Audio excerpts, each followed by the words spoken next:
अस्सलाम वालेकुम नाज़रीन, मैं हूं कुर्बान बलूच। मुल्क की सियासत के हवाले से, ख़ास करके आने वाले इंतखाबात के हवाले से लाहौर में एक अहम फैसला हुआ है। मुस्लिम लीग नून के पार्लियामानी बोर्ड में ये फैसला किया गया है कि आने वाले इंतखाबात की रोशनी में वज़ीर आज़म किस सूबे से होगा, ये फैसला हो चुका। और उसके अलावा इस इजलास में सिंध के जो उम्मीदवार हैं उनके हवाले से इंटरव्यू हुए और ये तय किया गया कि अयाज सादिक मुस्लिम लीग नून सिंध की क़यादत से मिलकर मेरिट पर फैसला करेंगे कि सिंध के उम्मीदवार कौन होंगे मुस्लिम लीग नून के। और दिलचस्प बात यह है कि इस इजलास में सिंध से ताल्लुक़ रखने वाले तेऊ खान तेगानी ने न सिर्फ शिरकत की, अपनी पोशनबाजी की। तो क्या फैसला हुआ मुस्लिम लीग नून के पार्लियामानी बोर्ड में, वज़ीर आज़म कहाँ से होगा, इसके तफसीलात आपको देने जा रहा हूँ। तो मामूल के मुताबिक मॉडल टाउन में मुस्लिम लीग नून के पार्लियामानी बोर्ड का इजलास वज़ीर आज़म मियां नवाज शरीफ की सदारत में मुनक़द हुआ। शहबाज शरीफ, इसहाक डार, मरियम नवाज और बाकी जो रहनुमा थे वो मौजूद थे और मुस्लिम लीग नून सिंध की क़यादत वहाँ मौजूद थी और उम्मीदवार ने भी वहाँ बड़ी तादाद में इजलास में शिरकत की। वहाँ इंटरव्यू किए गए, बाज़ाब्ता तौर पर मियां नवाज शरीफ ने इंटरव्यू किए हर उम्मीदवार के साथ कि उसका मुस्लिम लीग नून से कब से ताल्लुक़ है, कितना ताल्लुक़ है, वो कितना नज़रियाती है और उसकी सियासी तारीख़ क्या है और उसके कारनामे क्या हैं। तो ज़रा बताते हैं कि मुस्लिम लीग नून के पार्लियामानी बोर्ड के इजलास में ये फैसला किया गया कि आने वाले इंतखाबात में वज़ीर आज़म मियां नवाज शरीफ तो होंगे, लेकिन मियां नवाज शरीफ इस बार वज़ीर आज़म लाहौर से नहीं होंगे। इसके हवाले से ये फैसला किया गया कि मियां नवाज शरीफ आने वाले इंतखाबात में इंतखाबात कराची से लड़ेंगे और वो सिंध से वज़ीर आज़म बनेंगे। इजलास में मियां नवाज शरीफ ने जो माजी में जो कुछ होता रहा उस पर रोशनी डाली और कहा गया कि सुबह को कोई वज़ीर आज़म था मैं, तो शाम को मैं डाकू बन गया, मैं गद्दार बन गया, मुझे इक़्तिदार से हटाया गया। और उसका ये कहना था कि पाकिस्तान को असल में बद नज़र नज़र लग गई है, जिसकी वजह से पाकिस्तान के जो मुंतखब नुमाइंदे हैं, वज़ीर आज़म हैं, उनको हमेशा इक़्तिदार से हटाया गया, जिसकी वजह से मुल्क पीछे चला गया और हम तरक्की न कर सके। और मैं हाईजैकर तो था नहीं, लेकिन बदकिस्मती से मुझ पर यह भी इल्ज़ाम लगा कि मैंने हाईजैकिंग की कोशिश की और उसके अलावा मेरे न होने की वजह से पाकिस्तान को नुकसान हुआ। न सिर्फ पाकिस्तान को नुकसान हुआ, सिंध को उससे ज़्यादा नुकसान हुआ।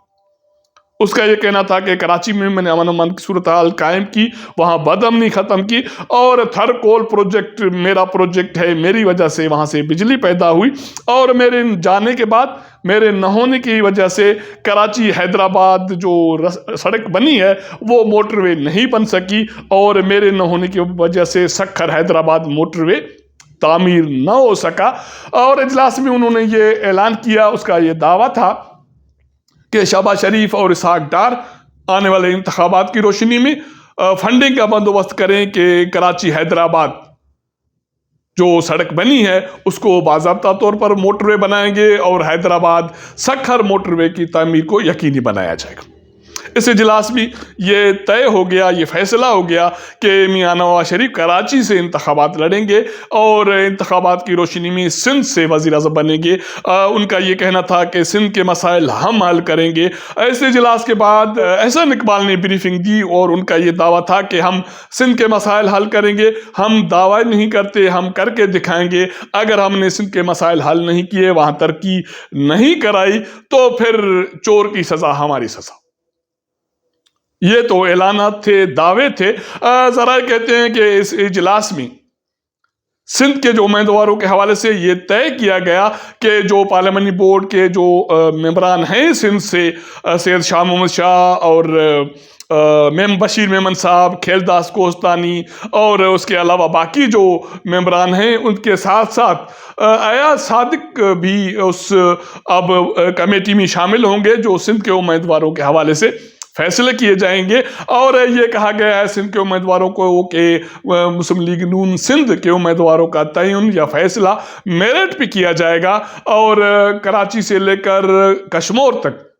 امیدوار سامنے لائے جائیں گے۔ اب کتنے امیدوار تھے، کون سے امیدوار تھے، اس پہ میں الگ سے ایک پروگرام کروں گا، کیونکہ بہت ضروری ہے کہ اب دیکھنا یہ ہے کہ مسلم لیگ نون کے آنے والے انتخابات میں سندھ سے کتنے امیدوار ہوں گے اور کتنے امیدوار انٹرویو میں وہاں پہنچ سکے یا وہاں انہوں نے شمولیت اختیار کی، اور نئے لوگ بھی وہاں شامل ہوئے ہیں اس پارلیمانی بورڈ کے اجلاس میں۔ اطلاعات یہ ہے کہ ستار راجپر نے مسلم لیگ نون کے اس اجلاس میں نہ صرف شرکت کی اور وہاں مسلم لیگ نون میں شمولیت کا اعلان کیا، اور اس کے علاوہ باقی جو رہنما تھے انہوں نے بھی اس اجلاس میں شرکت کی۔ تو میاں نواز شریف کے حوالے سے تو یہ طے ہو گیا کہ وہ کراچی سے انتخابات لڑیں گے اور اس کے بعد وہ سندھ سے وزیر اعظم بنیں گے۔ اس اجلاس کی جو دلچسپ کہانی ہے وہ یہ ہے کہ اس اجلاس میں تیغو خان تیگانی نے نہ صرف شرکت کی، اپنی جو صورتحال ہے اس کی وضاحت کی۔ ذرائع کہتے ہیں کہ 10 سے 15 منٹ کے جو ٹائم لیا تیغو خان تیگانی نے اس اجلاس میں، اور میاں نواز شریف کو یہ بتایا کہ میرے حوالے سے یہ مشہور کیا گیا ہے کہ میں ڈاکو پالتا ہوں اور میں ڈاکو کا نگہبان ہوں۔ اصل میں ایسا نہیں ہے، میرا سندھ سے تعلق ہے، اس ایریا سے تعلق ہے جہاں دلیر بن کے رہنا پڑتا ہے، ورنہ سیاسی طور پر اور قبائلی طور پر وہاں رہنا مشکل ہے۔ میرا ڈاکوؤں سے اور ایسے جو جرائم سے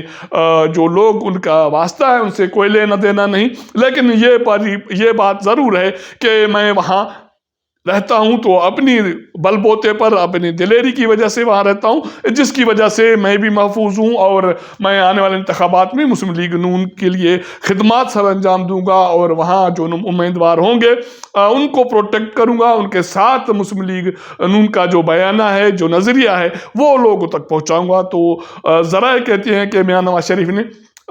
یہ تیغو خان تیگانی کا موقف دلچسپی سے سنا۔ اس طرح پہلی مرتبہ لاہور کے بجائے میاں نواز شریف سندھ سے وزیر اعظم بنیں گے، اور باقی جو رہنما ہیں ان کے حوالے سے بھی سندھ سے حوالے سے یہ طے کیا گیا کہ اب جو کمیٹی بنی ہے وہ آنے والے 24 گھنٹوں سے بھی مختصر وقت میں یا کم سے کم 24 گھنٹوں میں جو امیدوار ہیں ان کے ناموں کو حتمی شکل دے دے گی۔